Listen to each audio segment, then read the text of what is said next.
네, 오늘은 골로새서 2장 16절에서 19절 말씀으로 머리를 붙들라라고 하는 제목으로 말씀 증거하도록 하겠습니다. 시대가 바뀌고 그 시대에 맞는 법이 공포되어지면 구법의 효력은 사멸되어지죠. 그러니까 없어진다는 얘기입니다. 하지만 유대주의자들은 그리스도께서 오셨음에도 불구하고 여전히 율법주의를 고집했습니다. 그들은 그것으로 골로새 성도들을 미혹을 했고요. 바울은 사람이 무엇으로 참 자유를 얻게 되어지며 또 구원의 여정에서 우리가 진정으로 주의해야 될 것이 무엇인가 라고 하는 것을 그래서 오늘 본문 말씀을 통해서 오늘에게 말씀해 주고 있는데요. 그것은 그리스도만으로 충분하다라고 하는 것입니다. 유대주의자들은 골로새 교회에게 영향을 미치고 있었던 것 같아요. 또 골로새 성도들은 먹고 마시는 것과 절기들에 관련된 율법 문제로 인해서 혼란을 겪고 있었던 것도 사실입니다. 유대주의자들은 마치 엄격한 율법 준수가 구원의 필수인 양 미혹을 했다는 것입니다. 하지만 그것은 그리스도에 대한 그림자에 불과했다라고 하는 거죠. 이제 예수 그리스도는 인류의 구원자로 오셨고 그림자는 그 역할을 끝낸 것입니다. 그러니까 역할 자체가 다 끝난 거죠. 근데 유대주의자들은 여전히 구원의 실체를 깨닫지 못하고 그 율법의 그림자로 성도들을 미혹했다라고 하는 것입니다. 여러분, 구약의 종교의식을 통해서 이루고자 했던 것은 그리스도 안에서 모두 성취되었습니다. 여러분, 제사의 경우 그리스도께서는 단 한 번의 희생 제사로 이전에 반복해서 드렸던 그 모든 제사를 그치게 하고 또 레위 지파의 이 제사장직도 폐지시키셨습니다. 그분은 화목제물이자 영원한 대제사장으로서 죄인들이 하나님께 직접 나아갈 수 있는 길을 여셨다는 것입니다. 그렇습니다. 믿음으로 그리스도 안에 있는 자들은 누구나 실체가 무엇인지 알고 있기 때문에 더 이상 그림자인 구약의 율법에 얽매이지 않는다는 것입니다. 모두가 동등하게 그리스도의 충만한 복을 누릴 수 있게 되어졌고요. 예전의 그림자를 다시 붙잡는다라고 하는 것은 정말이지 어리석다 아니할 수 없는 것입니다. 생각해 보세요. 여러분, 구약의 제사 드리는 장면을 한번 떠올려 보시길 바랍니다.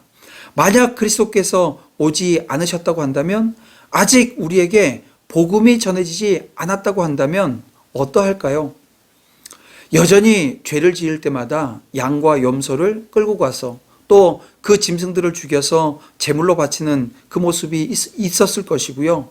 또 저와 여러분은 복음을 들을 수 있는 기회조차 없었다라고 하는 것입니다. 우리는 죄인으로 지옥 형벌을 받을 수밖에 없는 위치에 놓였을 것입니다. 사랑하는 성도 여러분, 우리 안에 혹여 이런 율법주의적인 사고가 자리 잡고 있지는 않은가 여러분 한번 살펴보시길 바랍니다. 만약 그러하다고 한다면 오늘 우리 역시 어이없는 그림자 놀이를 하고 있는 것입니다. 바로 예수님 당시에 그 예수님이 돌아가신 이후에 그 유대주의 이 율법주의에 빠져 있었던 사람들과 같다는 거죠.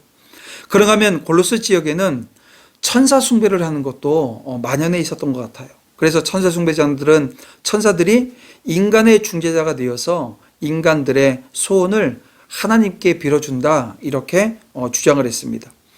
이들은 참된 중보자이신 예수님, 그 예수 그리스도를 제쳐두고 허황된 자신들의 이 주관적 지식을 따라 행동했다는 것입니다.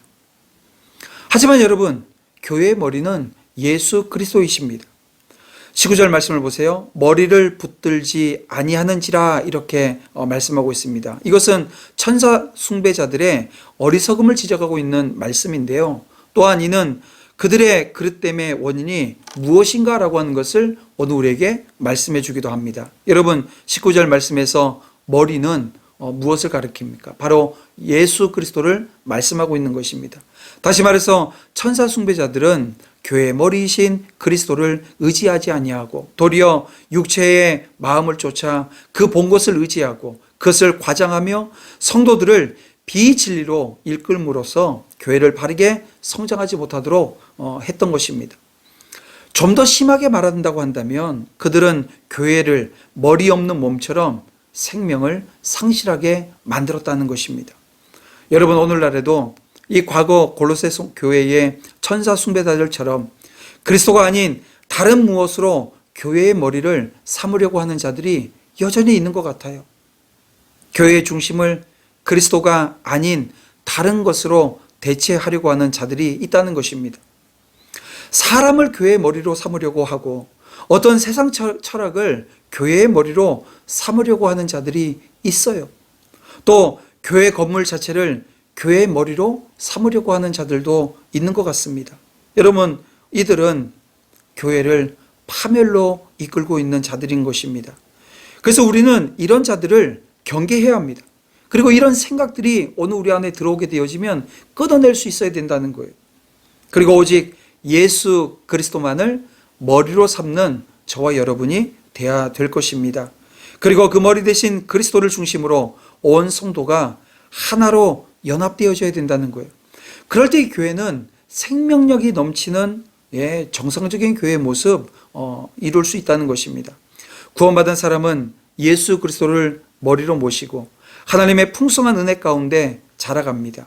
이제 우리가 붙들어야 할 분은 바로 오늘 우리의 구원자이신 예수 그리스도이십니다. 사랑하는 성도 여러분, 영적으로 성숙한 사람은 어떤 사람일까요? 신비한 것을 보거나 또 다른 사람들이 경험하지 못한 영적 체험을 한 사람입니까? 세상은 그런 사람에게 주목하지만 성도는 그런 것을 바라기보다 그리스도 안에서 거룩하게 변화되어지는 성숙한 삶을 여러분 소망해야 할 것입니다. 성도의 영적인 양식을 순전하고 신령한 젖인 하나님의 말씀이라고 하는 것, 이거 여러분 기억해서 이것을 먹을 때 그리스도에 대한 믿음이 자라고 또 종국에는 여러분 우리는 구원에 이르는 놀라운 은혜, 그 기쁨의 자리에 서게 되어진다는 것입니다. 또한 성도의 성숙은 개인으로서 이룰 수 있느냐라고 하는 문제를 오늘 우리가 생각해 보게 되어지는데요. 어떻게 생각하시나요? 개인적으로 이룰 수 있을까요? 불가능합니다. 주님은 성도를 몸의 지체로 세우셨다는 것 여러분 기억해야 합니다. 그래서 서로의 필요를 인정하고 말씀을 따라 어떻게 해야 될까요? 섬겨야 되는 거예요. 사랑해야 되는 거예요. 그것이 오늘 우리가 몸된 지체로서 해야 되는 사명인 것입니다. 오늘 본문의 유대주의자들이 주장하는 그 율법이나 또 천사 숭배는 우리의 구원과 여러분 아무런 상관이 없습니다. 그것들은 오히려 그리스도가 오늘 우리의 중보자 되심을 회방하는 것이고 실체이신 그리스도의 영광을 가리는 것들이라는 것입니다. 복음의 실체는 오직 예수 그리스도라고 하는 것, 이거 확실히 부여잡고 믿으면서 참된 중보자 역시 예수 그리스도라고 하는 사실을 오늘 우리가 믿고 고백하면서 오늘 우리는 이런 고백을 해야 됩니다. 예수 그리스도만으로 충분하다. 여러분, 이 믿음과 신앙으로 오늘 하루도 승리하는 저와 여러분 다 되어지기를 주님의 이름으로 축원합니다. 기도드리겠습니다. 사랑과 은혜가 풍성하신 아버지 하나님 감사합니다. 오늘 이 아침에도 말씀 주셨사오니 이 말씀 붙들을 때에 다시 한번 오늘 우리 안에 또 오늘 우리의 입술로 오늘 우리의 삶으로 예수 그리스도만으로 충분하다라고 하는 것을 증명하며 살아내는 은혜 역사 있게끔 주여 함께해 주시옵소서. 성령 하나님께서 함께 하시고 붙들어 주시는 놀라운 은혜의 하루 되어줄 줄 믿사오며 예수님의 이름으로 기도드립니다. 아멘.